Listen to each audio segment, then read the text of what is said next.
In this quick video, you're going to learn the best way to grow lettuce to ensure a high amount of output in a small amount of space. Over the years, I've tested several methods, from transplanting to harvesting the full lettuce head and letting it grow back again, from transplanting to only harvesting the outer layers, and then from the high intensity direct sowing and cut and come again.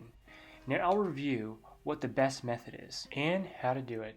This is Tim from Organic Backyard Gardening. The benefits of transplanting ensures a head start. However, you don't want to plant them too closely when transplanting. I plant my lettuce 4 per square foot. It takes several weeks until you get a full head that's ready to harvest, and another few weeks for it to regrow another head.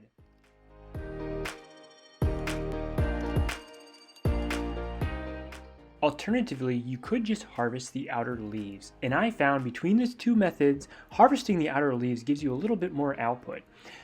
But the best method I find is really the direct sowing, very tightly and intensively.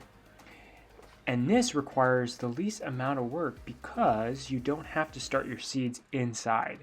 So let's take a look at how I do this. You're going to dig small trenches about 6 to 8 inches apart, and you're going to sow your seeds very heavily in those trenches.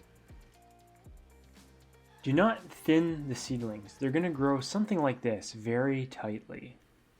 Since they're so compacted tightly, they're not going to get to full maturity, but you can begin to harvest as soon as they're several inches high, like about this size.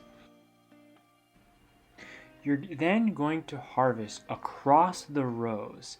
This will allow the front to continue to regrow, and you'll continually harvest further back and further back.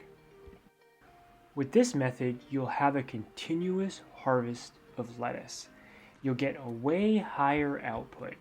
You don't need to start your seedlings indoors. The only thing you'll need is a lot more seeds, but when you start to buy a larger quantity of seeds, they become less expensive.